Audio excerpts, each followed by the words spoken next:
All right. Good evening, everyone. If you've listened to the first episode of Journey with Attorney John Ree, I mentioned someone who was with me the day the 2013 bar exam results were released. And I'm happy to say that that person is our first ever guest on this channel.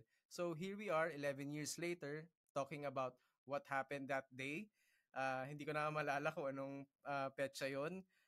All the things that followed, anong nangyari sa career namin, especially lalo na sa aking panauhin and the lessons we learned along the way.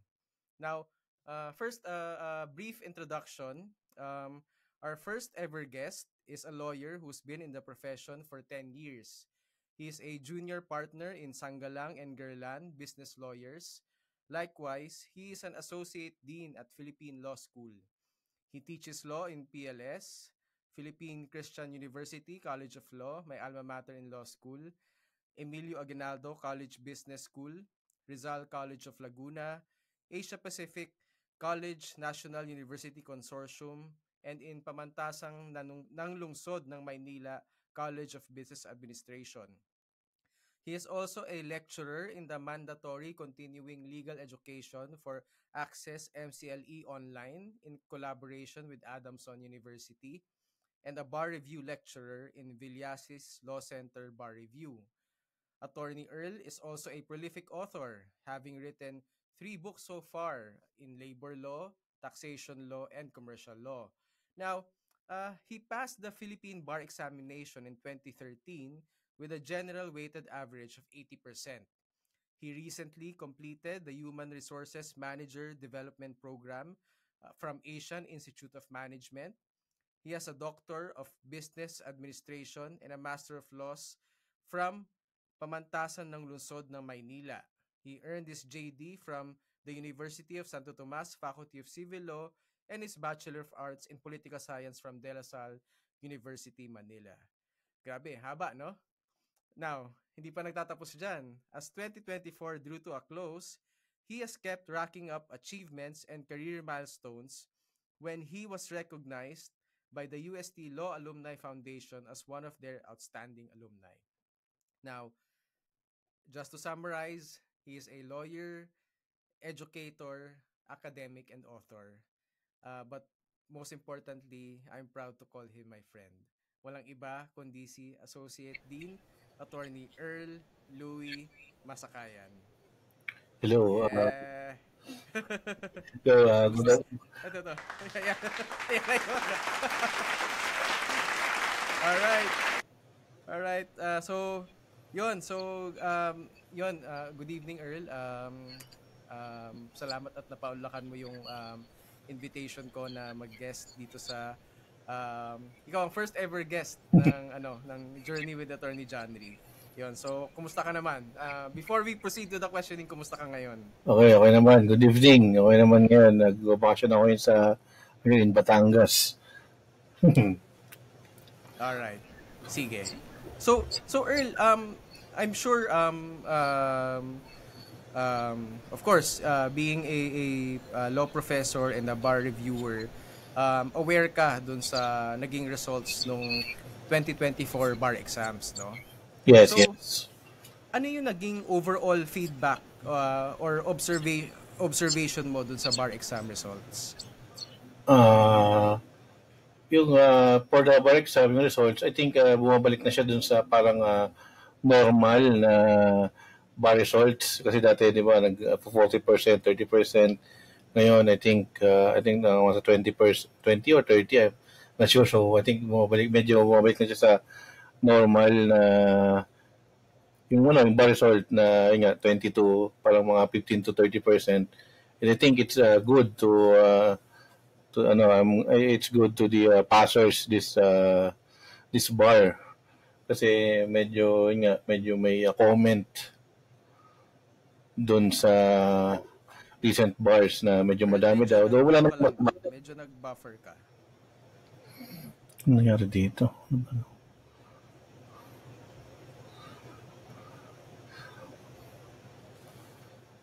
Okay, Earl, medyo nag-buffer ka.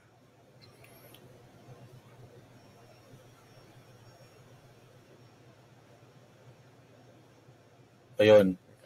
So, yun. Ayun, Earl, Okay? medyo nag-buffer ka lang. Pwedeng pakiulit lang. Sorry. Okay. Pwede pakiulit lang yung sinabi mo na ano. Kasi di ba tinanong natin kung ano yung naging observation mo dun sa 2024 bar exam results. So, Yes. ang nakuha ko lang kasi is yung buwabalik na siya dun sa dati. So, pwedeng pakiulit lang yung sinabi mo ngayon. Sorry. Ayun. So, bumabalik na siya dun sa parang normal niya or dating percentage. I think though, yun nga, may mga kasi dati may mga comments on the previous 3-bar examination na medyo madami. Though wala namang masama dun sa mga pumasa, deserve nilang pumasa. But I think they're hindi natin maiwasan, they're being discriminated by other lawyers, lalo na yung mga wala sa industry, di ba? So at least ngayon, though bumabalik niya sa normal, so parang deserve nilang pumasa talaga this bar exam. But yun nga, though wala namang talagang masama kung pumasa sila sa Leonen Bar, sa Hernando Bar, or other bar, basta lahat naman deserve. Pero yun nga, ngayon, I think simula na ulit nung pagbalik sa normal ng bar exam sa dating percentage niya. Alright. Tapos Earl, I'm sure meron kang feedback na natanggap sa mga students mo na nag-take ng 2024 bar exam. Pwede mo bang i-share sa amin kung ano yung naging feedback nila dun sa bar exam itself, and then if ever man kung nakausap mo sila after the results came out? So actually, mga nakausap ko lang is yung mga pumasa. So wala pa akong masyado nakausap na non-passers kasi I'm giving them time to so hindi naman ako sabihin, "Uy, kumusta ka?" So, medyo mahirap ako.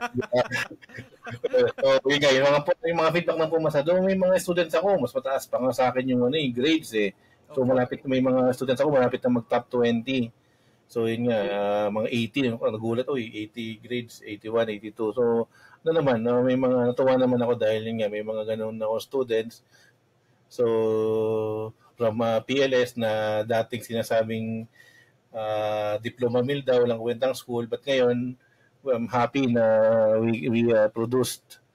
Including PCU, may mga students din ako pumasa. So, yun nga, I'm happy that they are producing many quality lawyers ngayon. So yun, okay naman. And so may mga may kilala din ako expected pumasa, pero yun, it didn't make it. Yun lang nakakalungkot, but yun nga, kasama talaga sa sa process or sa journey. Tama. Mamaya pupuntahan natin yan, yung process journey na yan na kasi magkasama tayo doon nung nangyari sa atin yan, no. So, pero bago natin puntahan yan, Earl, doon sa mga students mo na nakapasa ng bar, yes, and base na rin doon sa several years mo ng pagtuturo ng law, no, ano yung characteristic or attitude nila na sa tingin mo made them successful? Or made them pass the bar? Okay, of course yung di mo mawawala dyan yung diligence in studying. So actually, yung sa dalawang nakapasa na student na kilala ko, so nabanggit ko na ba sa'yo na yun nga, na-invite ko dati si Professor Lim na magturo sa school na 6 lang pinasa. So dalawa doon sa pumasa, I think pumasa ng bar. So, and mataas yung grades. So diligence in studying. And of course, masasabi ko lang is mas maraming cases na alam and basta nakikinig sa lecture. So, mapasa. Though may mga iba naman na hindi ko naman sinasabi na yung iba hindi prepared, hindi but I think kasama yun. So, kahit prepared ka, though hit or miss ka din kasi yan eh. Kahit prepared ka, pwede ka rin but next time, makakukuha mo din yan. Basta huwag ka lang susuko na tuloy-tuloy lang. So, diligence and as much as possible, maraming mga nabasang mga cases. Yes, doon kasi napansin ko, syempre, yung mga questions, cases, talaga, case-based do kasi normally, alam nila, general rule. But sa cases, maraming mga exceptions dyan. So, syempre, kung hindi mo alam yung case, hindi mo alam yung exception. So, I think that's the key, one of the key Alright. factors on knowing the answer in the bar. So Earl, di ba you teach in law schools where Yes. students are mostly working, tama ba? Yes.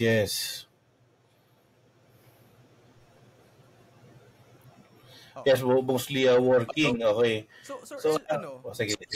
Oo. So how big of a factor in their success as law students, or nagiging obstacle ba yon yung pagiging working nila dun sa pag-aaral nila ng law at eventually yung pagpasa nila ng bar? So, hindi ko siya masasabing obstacle, but I think it is a disadvantage. Kasi nga, syempre, yung mga hindi nag-work, mas madaming time mag-aral, sila, konti lang yung time mag-aral. But I think the advantage is kaya nilang mag-aral na mabilis compared dun sa mga most na hindi yung mga full-time. Kasi nga, they can manage their time. And tayo din, di ba, sa batch natin, di ba? Ang daming working doon. Then halos lahat nung umabot ng third year, naging doon sa, di ba, naalala mo may class picture tayo. Lahat na sa class picture na yun, lawyer na, di ba? So, tama. and most of them is working, di ba? Iba, after ng law school na gano'n. So, I think though there's a disadvantage, but I think it's not an obstacle on making it to the bar. Basta you're determined to yun, marami tayong mga kaklase. Working lahat yun. Working section tayo. Di ba? Ako naligaw lang ako doon kasi di naman talaga ako working. Ako rin para naligaw din nata ako. Ayan. So, yeah, pero may mga working din yung mga working students din yung mga pumasa na kakilala ko. Mga former students. Pero Earl, yung 'di ba ilang years ka na ba nagtuturo ng law? I'm teaching from siguro mga 2020. So siguro masabi natin 5 years. Yan. All right.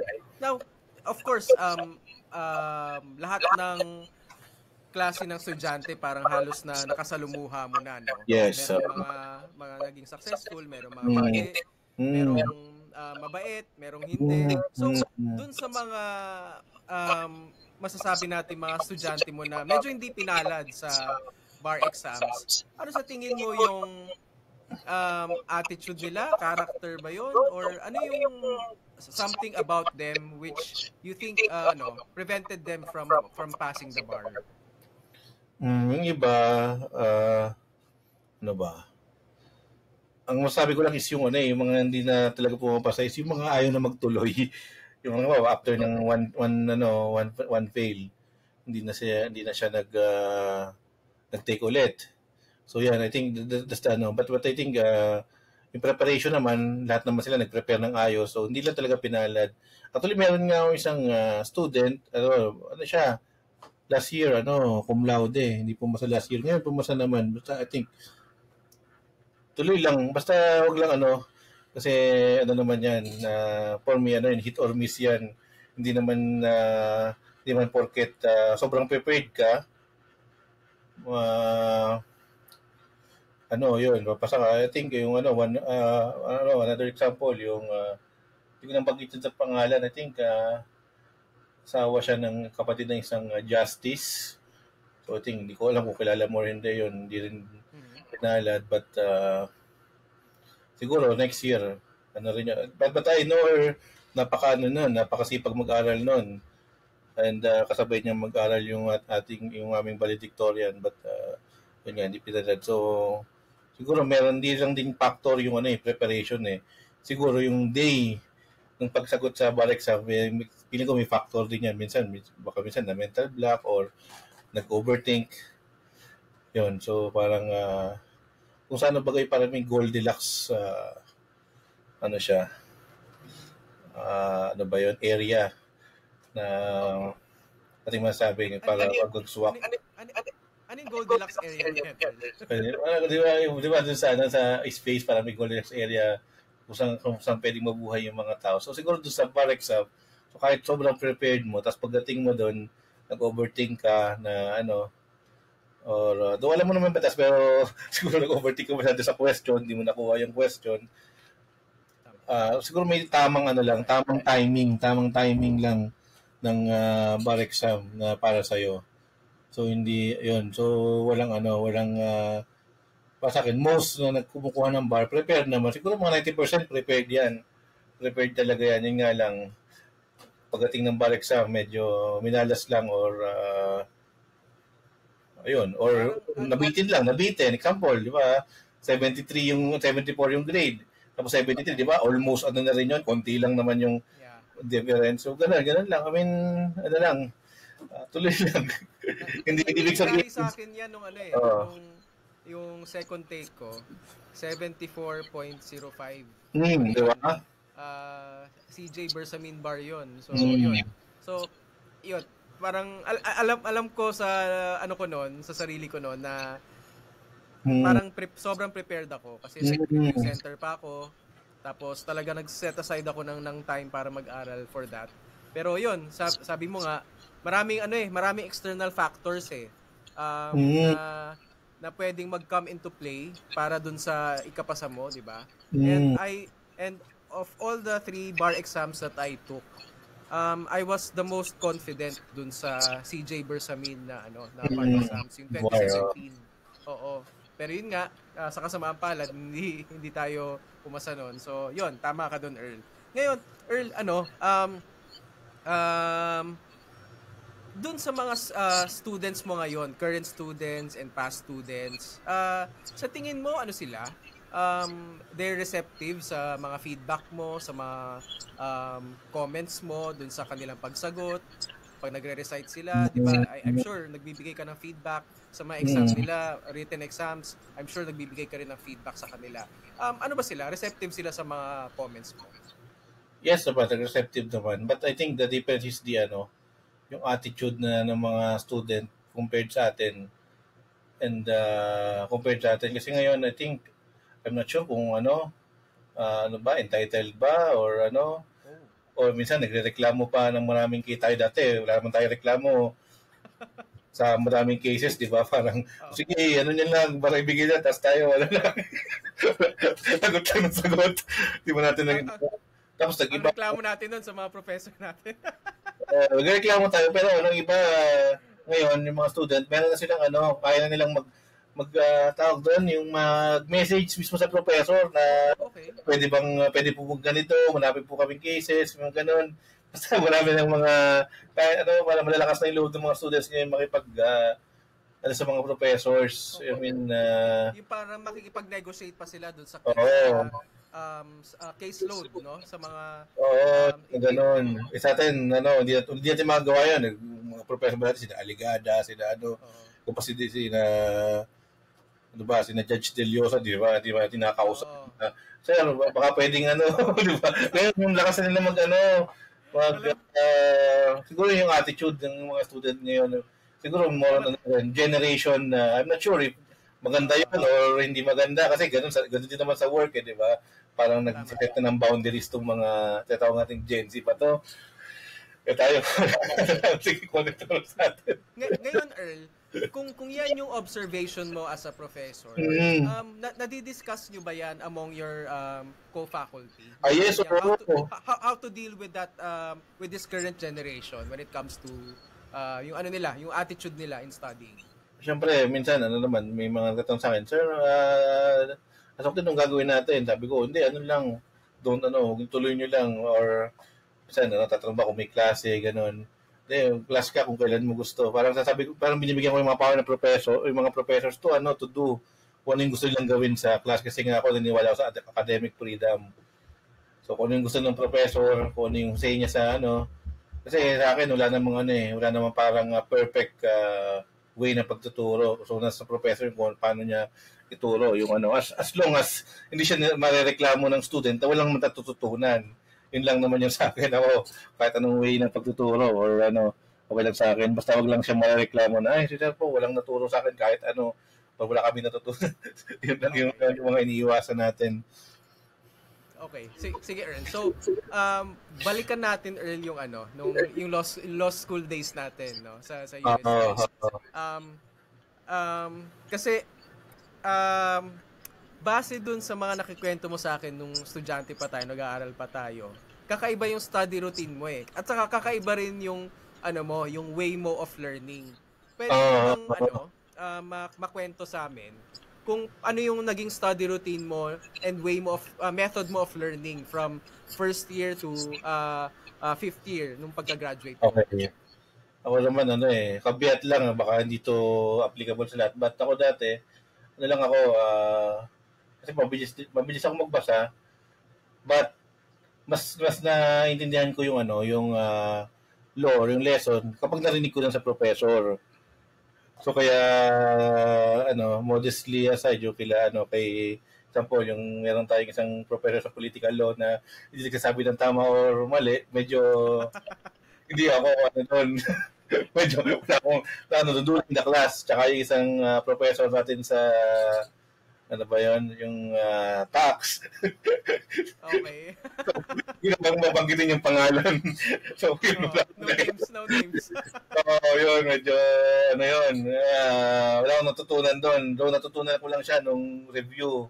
So, kaya ngayon, kaya ngayon, may book na ako sa tax kasi sobrang naintindihan ko na siya nung natutunan ko doon sa professor na yun. Kaya, kung banggitin ko na kasi passive naman kay Professor Lim. Pero sorry, wala talaga naman ito mo. Dati ano ba ito mga MCIT na to? Ano ba ito? Hindi ko lang alam kung paano pumasa doon doon sa tax, doon sa subject na Parang, basta lang, hindi ko alam Basta biglang basta pumapasa lang ganun. Or yun. Pag ganun yung klase nung pagtuturo, meron ka bang adjustments na ginagawa sa pag-aaral mo? Ayun. Of course, ibang usapan yung pag talagang magaling talaga yung professor. Pero pagka gano'n na sa tingin mo medyo hindi siya sapat. So ano yung adjustments na ginagawa mo noon? Ayun, minsan Yun, hindi ko na lang yung mga nakasulat sa textbook. Kahit hindi ko naman naintindihan. Kasi hindi ko alam kung paano talaga pupasa doon sa yun. Yung tapos minsan nagpapaturo ako dun sa marunong, ganun. Ayun. Okay. So crucial yun 'di ba sa law school, meron talaga kunari parang per subject, meron tayong mga subject matter experts na tinatawag 'di ba? So crucial yun, no? Oo. Right. Kasi hindi naman all the time nalalapitan natin yung mga law professors natin to ask about a confusing part of the law, 'di ba? So, ang next best natin noon, ang next best natakbuhan natin yung mga kaklase natin na subject matter experts, like for example sa political law ang naalala ko si Sino ba? Professor Duc Bagulaya, di ba? Ayun, si Bagulaya, di ba? Oo, na tingin ko dapat mag-guest din dito sa dapat ma-invite yan. Oo, dapat ma-invite yan. Ngayon, Earl, sige. Okay. If you were to study law now, no? Kasi noon, 'di ba, ang social media hindi pa ganoon kagamit or hindi pa ganoon kalawak, no? Yung pagkakagamitan niya, no? Ngayon kasi yung pwede kang mag-aral ng law or matuto tungkol sa batas by watching YouTube, TikTok, yung mga may online learning na tayo, no? So kung ngayon ka mag-aaral ng law, sa tingin mo, magiging ganun pa rin yung study routine mo? Or magkakaroon ka ba ng parang mas greater weight when it comes to, greater emphasis pala when it comes to studying law online? Okay. Kasi since ngayon, marami nang available na sa YouTube, yung mga nagle-lecture. Di ba? So, pwede mo, yun siguro yung mga, way ko ngayon, na kasi dati wala namang ganun. So, yun yung way, ngayon, yun yung siguro yung maging way ko kung paano mag-aral, yung manonood ng mga pre-lecture sa YouTube, na of course, doon naman sa mga, yung mga kilala natin, di ba, may mga nagbibigay, or yung mga recordings kung available. Yan, siguro yun. Kasi di ba, nung bar review, yun, nabanggit ko ba parang natin nun kaya lahat ng di ba? Nabanggit mo yan nabanggit ko na. Inattend ko lahat lang ng review kahit boring yan kasi ano naman yan, titingnan mo lang naman doon is yung ano yung content o sinasabi nila. So yun, marami akong talaga nakuha doon sa ano, sa bar review doon sa ano sa bar lalo na sa ano ba, commercial law, dahil kay ano, yung mga cases ni Dindibina. Sa maraming cases kasi pati yung sa ano ano ba, civil law. Kasi yung mga marami ring mga cases na binigay si Rabuya noon eh. Basta basta Pero kasi Earl, mostly marami talaga akong nakuha doon sa ano, 'di ba? Yung kahit political law. Oh, yun. Halos lahat ng mga tanong sa pero political. Earl, ito lang ano, yung way mo kasi nung pag-review noon para sa bar, parang sumakto siya doon sa ano mo sa mode of learning mo 'di ba? Yung upuan mo yung ano, yung lecture, tapos makikinig ka kasi talaga yung pinaka-optimal sa iyo na way of soaking in information, tama? Yes, oo. So yan, so marami akong nakuha cases in short kasi pagbabasahin ko 'yon, hindi ko kung hindi siya in-explain sa akin, hindi ko maintindihan. Pag naiintindihan ko naman, pero mas naiintindihan ko siya pag narinig ko. So kaya nung pagdating nung lalo sa political law, puro exception yung tanong, puro and galing din sa cases. Halos lahat ng tanong dun sa political law, civil law, yung mga pang-umaga. Yung remedial law, hindi ko alam kung saan galing yung mga tanong doon. Basta ko lang. Basta yung sa political, commercial, yung mga pang-umaga ng subject, yun yung mga media sa akin. And most of them, talaga, cases. Now Earl, okay, sige. Puntahan naman natin yung yung aspeto mo bilang professor, no, law professor. Now, pero bago natin puntahan yung sa'yo, gusto ko lang malaman, meron ba tayong law professor na nagmarka sa'yo, whether good or bad, and because of that, pinattern mo yung pagtuturo mo sa kanya, or you made sure, or dahil hindi mo nagustuhan kung paano siya magturo, you made sure na hindi mo gagawin yon kung sakaling magtuturo ka na. Kahit wag ka na magbanggit ng pangalan, Earl, no? Sige. Actually, nabanggit ko siya kanina Yun, yung yung basic ng basic subjects pa. Wala ko talaga maintindihan. And nung review subjects, so naging prof ko siya. And yun din yung way ng pagturo ko ng tax. Parang halos siguro mga 60%, 70% sa kanya galing yung yung aking parang way na pagturo ng tax, and nakaano pa nga siya sa buko, siya pa yung forward. Doon sa akin. Si ano to, no? Pwede ba nating bagay? Si Professor Lim, oo. Okay yan. So, naman, and maganda naman yung feedback sa mga students kasi parang sabi nila, oy, parang dumali yung tax, parang ganon. Na which is yun talaga yung parang kasi gusto kong parang yun yung parang way ko talaga ng pagtuturo, yung parang padiliin yung subject na hindi yung parang syempre yung tax marami siyang napaka jargon na technical, and may mga may mga feedback naman na nakuha sa student na parang dumali daw yung tax nung ako yung nagturo, yun, which is happy naman ako doon sa naging feedback. So yun, kaya ako pag natuturo ako, hindi ako talaga doon naman, review subject na naman kasi ako, hindi naman ako yung basic subject. So, hindi ko na inano yung mga probation kasi dapat alam nila yun, and so, kasi ako, parang tuturo ko yung law as a whole. Kasi pag pinrobation mo yung tax ko, di ba, wala ka maintindihan pag article to. So, yun, ako, talon-talon ako, and pinagkukonek-connect ko lang, like nung sa style ni Professor Lim.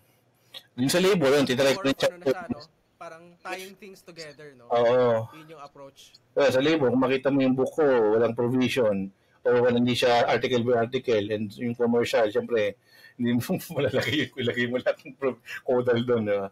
So, actually, yung book mo, Earl, if I may if I may say, siya yung ginagamit ko sa work ngayon, no? Whenever we have mga concerns on the proper application of labor laws. Yan. Sobrang naaasahan ko siya. Okay, thank you. So yun.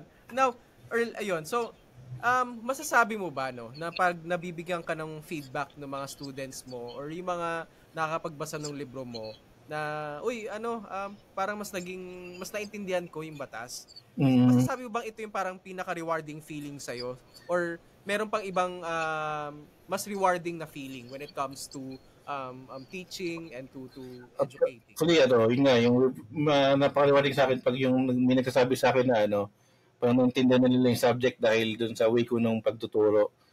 Ayun, super sa akin yun. Kasi at least may pala, may naka-appreciate din pala ng style ko na hindi yung sobrang terror na Okay. ganun.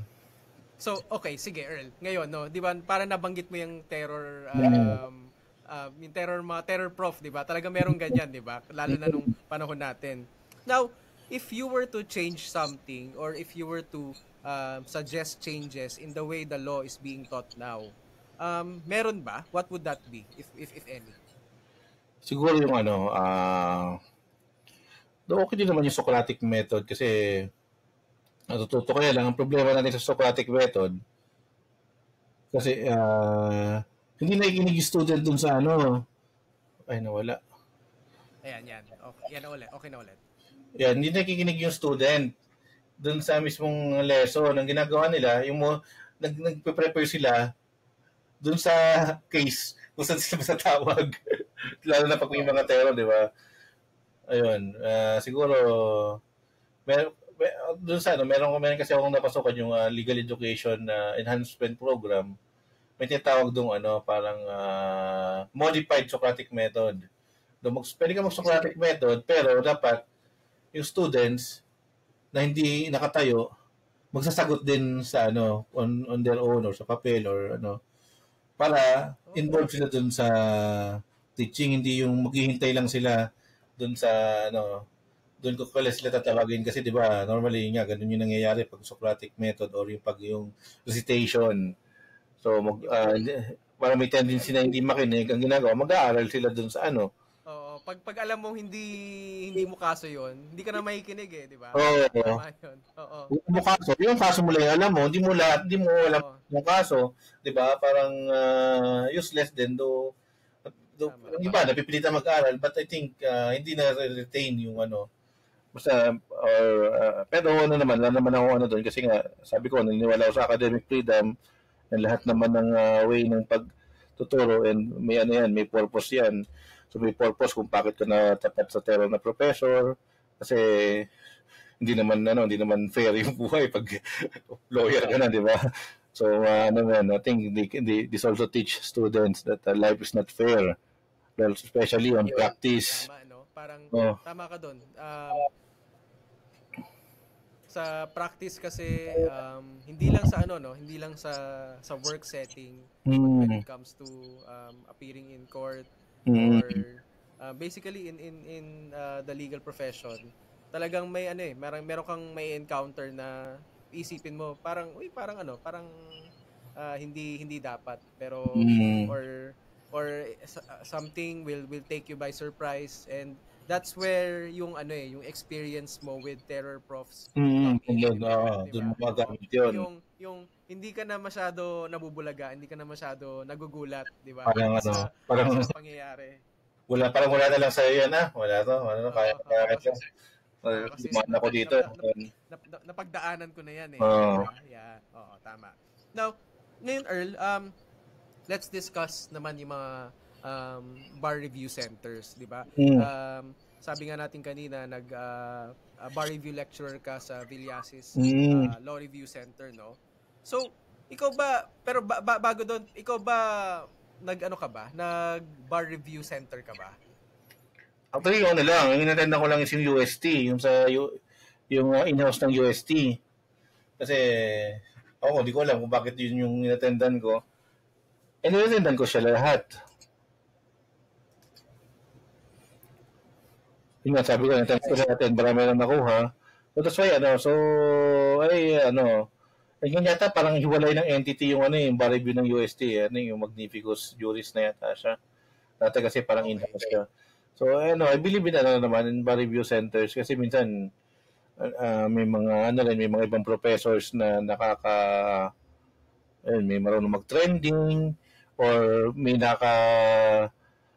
parang nakakahula kung sino yung examiner, mga ganun. So, may mga ganung I think wala pa ako sa ganung level.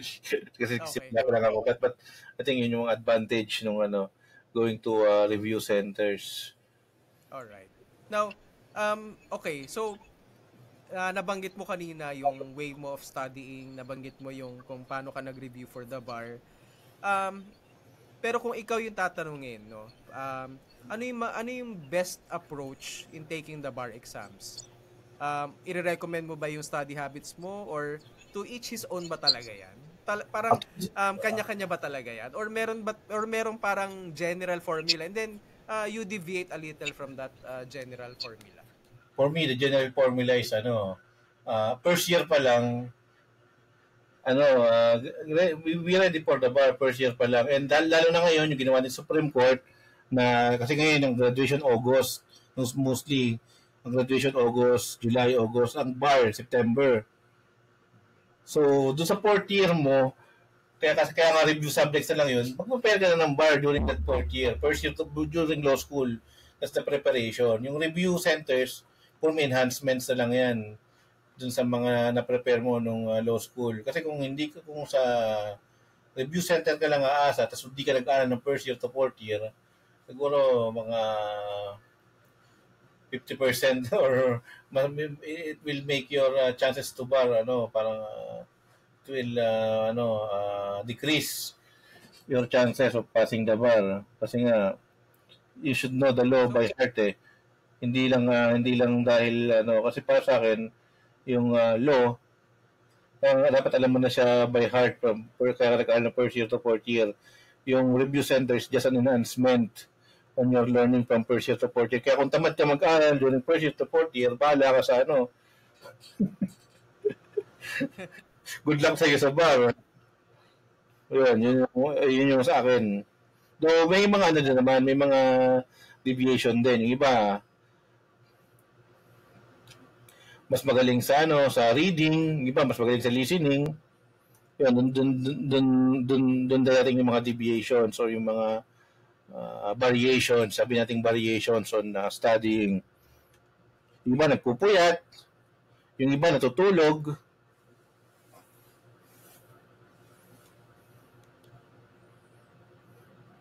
So, ayun, Earl.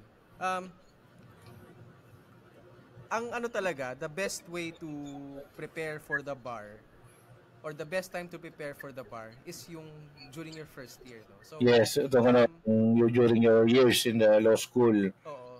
Kasi kahit nung naririnig natin to nung first year tayo, parang ang dating sa atin parang ang cheesy naman ito, parang cliché, di ba?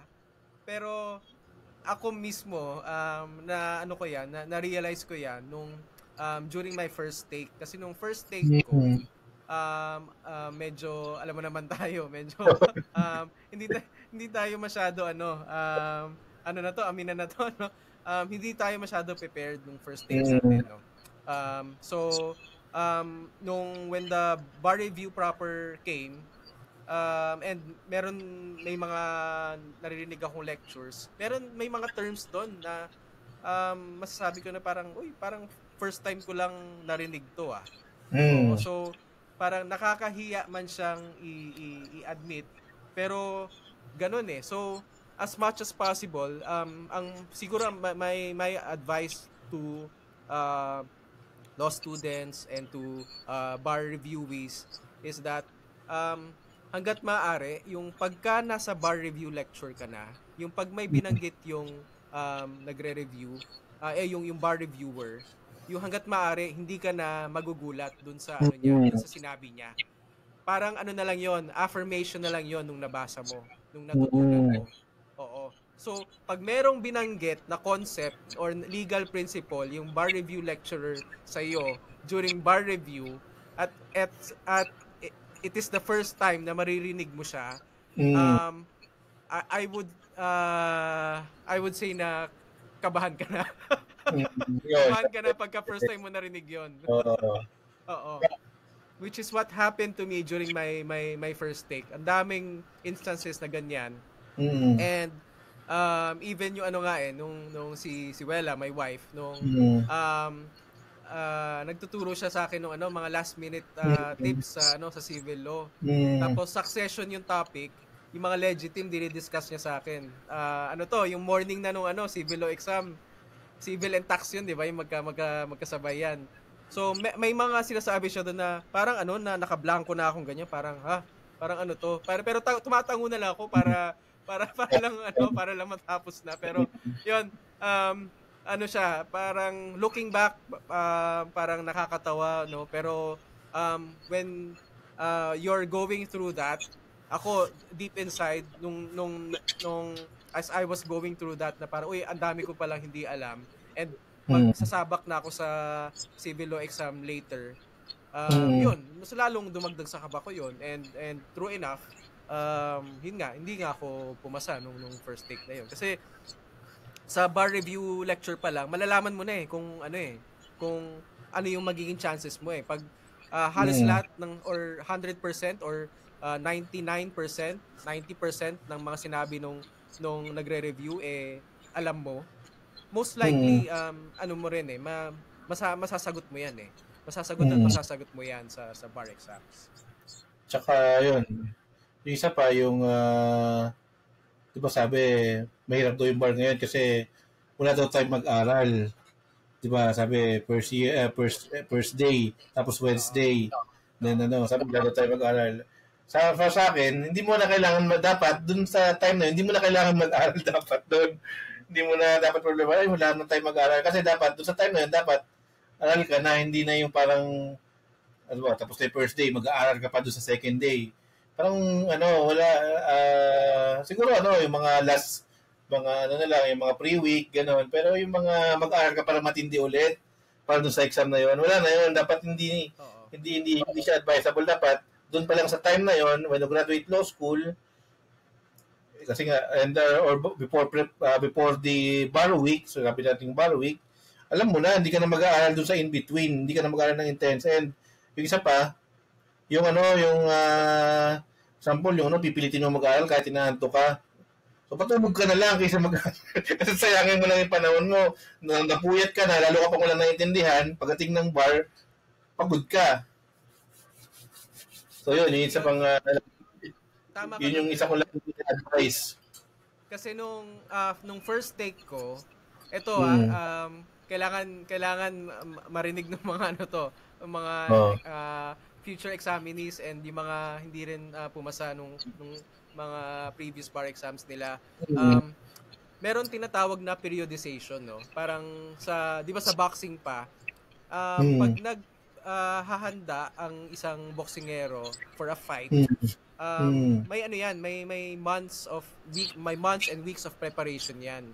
And yung pinaka-intense training sessions would be somewhere in the middle, kasi parang parang pag ganun yung yung training intensity.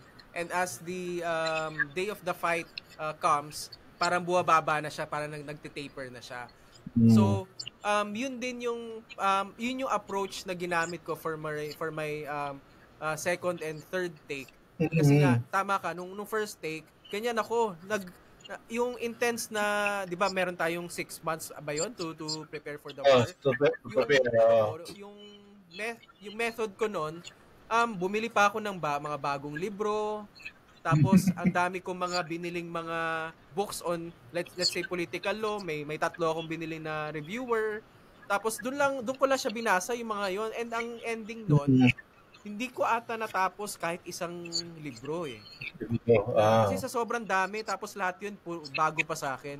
Kasi di ba pagka nagbibili ka ng libro na bago, pag nagbabasa ka ng libro na bago, parang it takes time for you to adjust to the to the style of the author.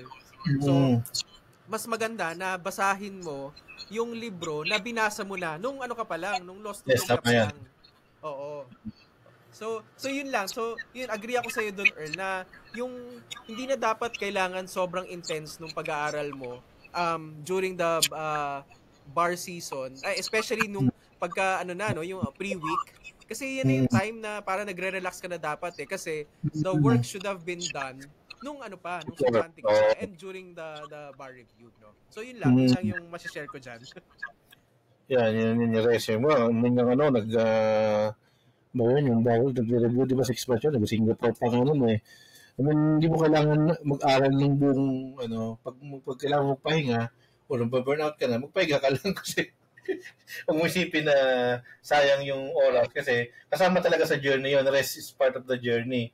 Kasi kung puro aral ka, napagod ka, pagdating ng bar, pagod ka, lalo kung walang mahirapan ka lalo nun. Kaya yun, huwag rin magpupuyat, touring the bar, mahirap pupuyat. Yun lang. I mean, yun ako. Ito, Earl, so nandito na tayo sa ano, di ba? Parang ano yung mga lessons learned natin, no? So, Hmm. for you, ano yung alam mo ngayon na you wish you knew back then? Na sana alam ko to noon para baka mas dumali yung buhay ko sa pag-aaral, baka mas mataas yung mga Ano grades ba? na nakuha ko. Meron ka bang Tas, ganong realization? siguro sana, hindi ko alam kung kaya ko rin gawin yun kahit alam kong kasi ngayon hindi ko alam kung bakit natataasan ng mga grade ng mga law student. Dati di ba tayo parang 70 ano lang, 73, 75, 75 lang, okay na, 78. So laman ng transcript ko, 3. Pero ngayon, kahit yung mga sa ibang school, kahit ka sa UST, ang daming ba't ang daming cum laude, ang daming mga do, siguro nag-aaral since full time ako siguro nag-aaral pa ako ng mas matindi para makuha yung grades na yon, or I'm not sure if kailangan ko ba talaga yung mga grades na yon since medyo okay din naman ako ngayon, parang I think yun lang yung mga but nagtataka lang ako kahit sa UST dati daming DL, ngayon yung mga pandemic years or yung mga post-pandemic ang daming DL. Parang ganito na yung mga grade ngayon ng mga student. Meron ba tayong maling nagawa dati? Parang gano'n. O ano ba? O kulang ba yung aral natin dati? Napansin mo ba yan? Tingin ko ano lang talaga eh. Parang ano eh, parang siguro panahon lang talaga natin yon yung na gano'n. Yung gano'ng yung gano'ng... Baka iba na rin talaga ang panahon ngayon. Alright, Earl. So, na-discuss na natin yung mga study methods or bar review tips or lessons na nakuha natin during our law student days and bar review days. Meron ka bang advice na gustong iiwan sa mga listeners natin or sa mga viewers natin? Apart from sa mga nasabi mo na. Ano ba? Ayun, siguro yun nga, take law study of law seriously, and wag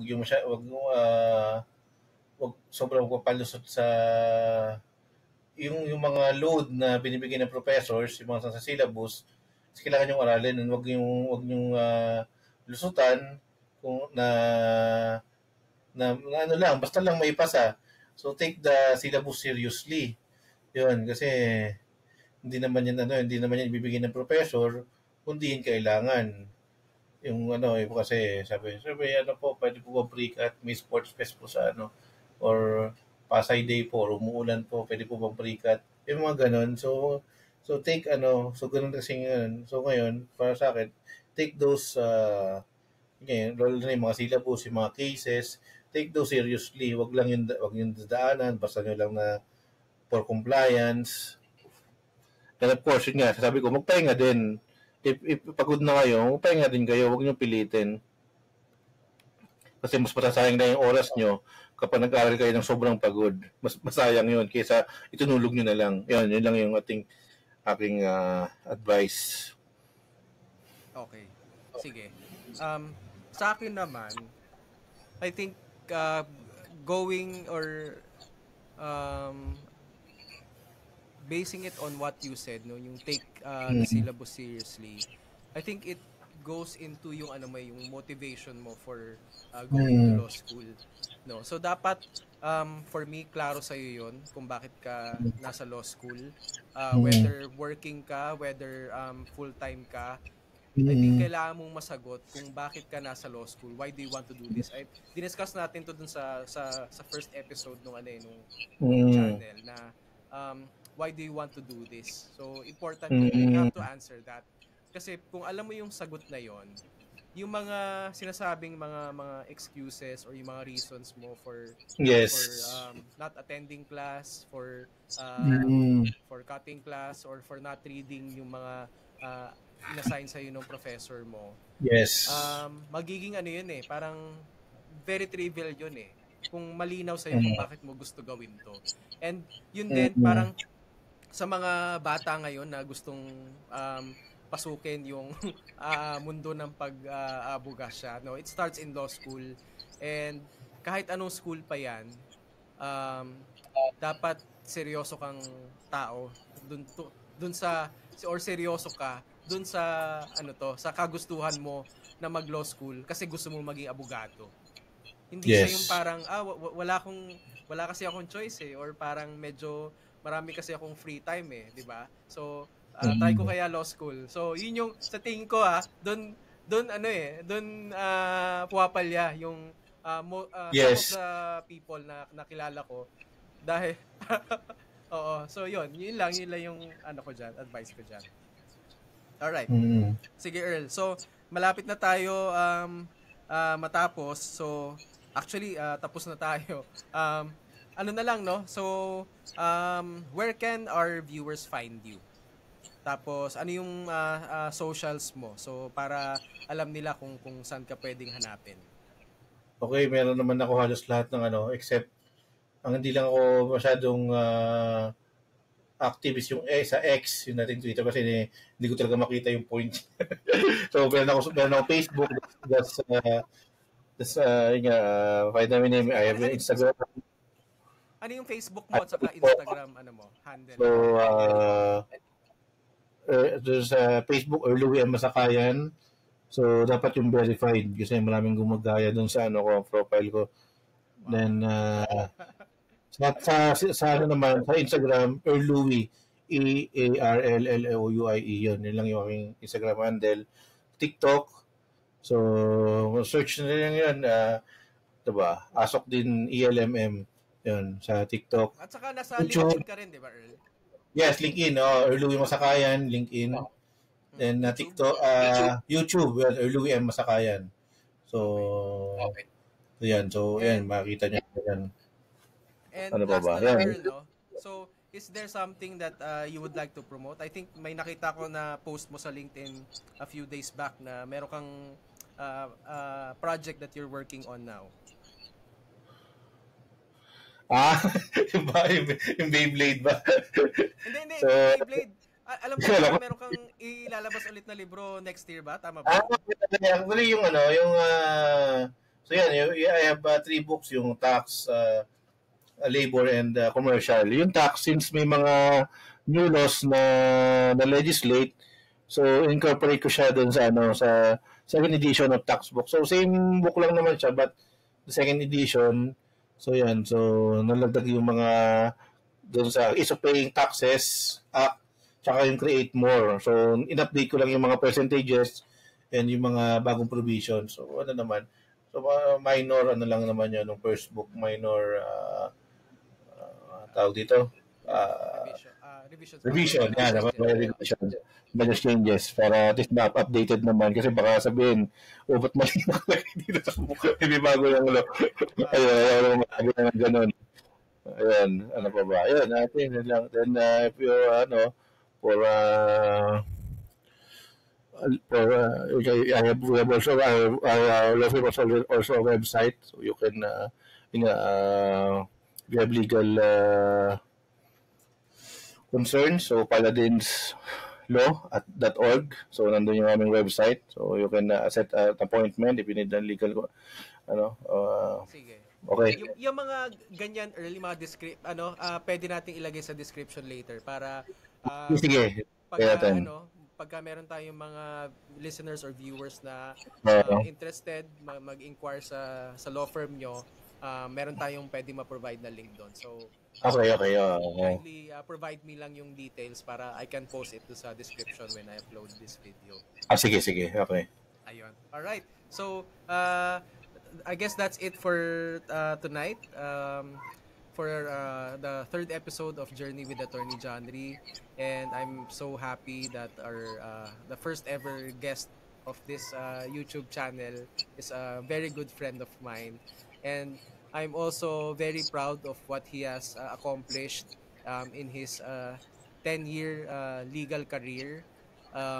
It from my perspective, masasabi ko na parang it hasn't been uh, a straight path when it Mm. comes to Earl having achieved the success that he has now. And I've seen yung ups and downs niya, but through it all, he has stuck to his guns, and he has kept at it. He has been consistent in not only teaching, not only in being a lawyer, but in getting better at it. As you can see from yung mga academic achievements niya dun sa mga academic programs that he has attended and to the degrees that he has earned along the way.